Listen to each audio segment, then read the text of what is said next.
Doma Sports Talk worldwide with some news from the world of boxing. So y'all know what time it is. You ain't in a rush to get concussed. Now, some best boxer in the world news again. Terence Bud Crawford. I told you. Terence Bud Crawford has made it clear. He wants, at 154 pounds, the winner of Tszyu versus Sebastian Fundora. Right? We all know now that Keith Thurman had to pull out of the fight. You hear it's an elbow injury. You hear it's a bicep injury. But it's an injury. Keith Thurman is injury prone, and we know it. Unfortunately for the man, I would have liked to have seen him in a high-profile fight coming back. Keith Thurman, I'm hoping that he's going to make it to the Hall of Fame because he did get 2 belts in the welterweight division. He did win some important fights, against Danny Garcia. Everybody ain't beating Danny Garcia. And against your boy, I can't think of his name right now, the one that comes forward, Sean Porter. Winning those 2 fights and becoming a two-time champion is pretty good, right? 2-belt champion. So, Keith Thurman one time has done his stuff. I don't know how it's going to be going toward the future with him because, he's just injury prone. We kind of all knew that something was going to happen with that fight. But here, when you listen to fights, Keith Thurman pulling out of that fight, which we were expecting, a good fight between him and Tszyu, ain't going to be the last one. I don't know how Ryan Garcia and your boy Devin Haney, I see something happening there. I see something happening at Alexander Usyk versus Tyson Fury. So let's just see if we're going to get any fights. That's why I enjoy Joseph Parker versus Sheila Shane, because I'm knowing stuff is going to be happening. But let's just see. Maybe I'm just being pessimistic. I hope that things happen. But Terence Crawford has said that, he'll take the winner of Fundora versus Tszyu at 154 pounds. And the reason why is what I've been telling you. That's why I said I told you.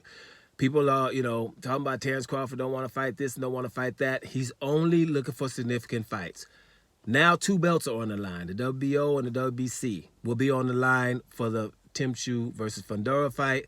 So Terence Crawford is going to try to go for the winner of that so he can get 2 belts in the 154-pound division. This is what he aspires to do. And then you got Madrinov, who got the IBF, and then so the WBA, I think, is vacant. So Madrinov fights somebody for that vacant title with WBA and the IBF. Boom. Then Crawford is thinking 2 fights, he could probably become undisputed at 154 pounds. We all know that's what he's trying to do. So he can be the only 3-division undisputed champion in the history of boxing, and that would enhance his GOAT status. Everybody knows what he's really trying to do. Just some of us will say it and some won't. Most people know that Terence Crawford is trying to do that and don't want him to achieve it. So what they're doing is they're just all the time giving Terence Crawford fights that are not significant. Here, fight Boots Ennis because Boots Ennis is good. Boots Ennis is probably a generational talent, right? Once he gets 2 or 3 belts, then I'm sure Terence Crawford would chase him. But then again, that's only the welterweight undisputed if he were able to fight Boots Ennis. And I'm pretty sure Terence Crawford, first of all, he's probably not going to fight at welterweight anymore, but it's not going to be for undisputed. It wouldn't be a 3-division undisputed. Boots Ennis goes up and fights Madrinov, right? And then the WB, the one that's open, the WBA is in that belt. And then let's say Boots Ennis beats Madrinov and he got the other 2 belts in 154. Do you really think there'll be a problem for Terence Crawford to fight him then for undisputed at 154? No, you don't. That's the issue here. That's why he was going for Canelo Alvarez. Now, but the things they'll do, we'll say right now, is this. Well, David Benavidez is too big for Canelo. He should be up at 175 pounds. He's too big for Canelo, even though Canelo fought at 175. But Terence Crawford should fight him. Terence Crawford should fight him and David Morrell, and then he'll deserve a Canelo fight. This is what people will say.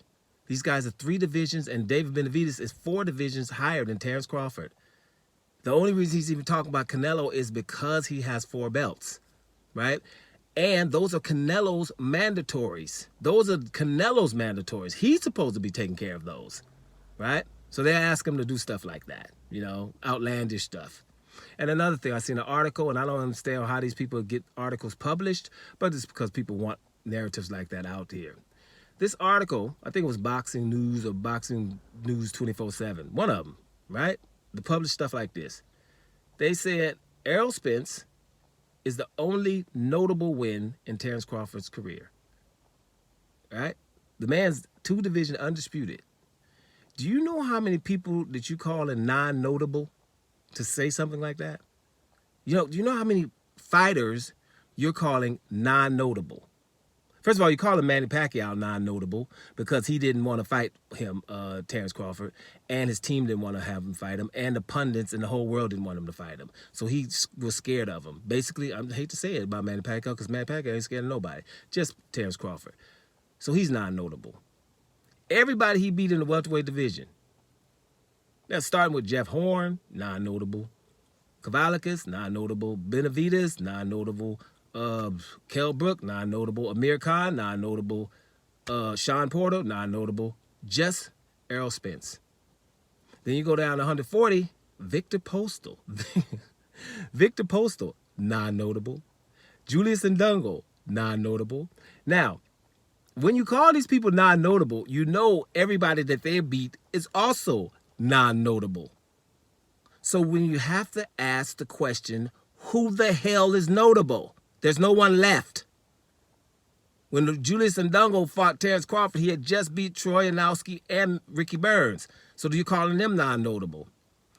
Victor Postal had beat Lucas Matisse and everybody else because he was 32-0. So they're all non-notable. Right? Jeff Horn beat Pacquiao. Just beat him. He's not notable. Benavidez, Jose, was undefeated. So that means everybody he beat is not notable. Kavalikas, undefeated. Everybody not notable. Kell Brook and Amir Khan. 2 British non-notables. So at the end of the day, good luck with this continuance of ignorance. But I know people go as far as you let them. So they'll continue to write stuff like that. But hey, now, not here. Not here. So at the end of the day, Terence Crawford is doing Terence Crawford-like things and wanting both of these big guys, Tszyu, who everybody knows is dangerous. Fundora is a basketball player in disguise, right? Huge, right? Only got 1 loss. And he wants the winner of that fight. And because the fight will be notable, he would get 2 belts. And then Madronov can fight somebody for the other ones, and I guarantee you Terence Crawford will go for him so he can become undisputed in 3 divisions, which none of our favorite fighters has ever done.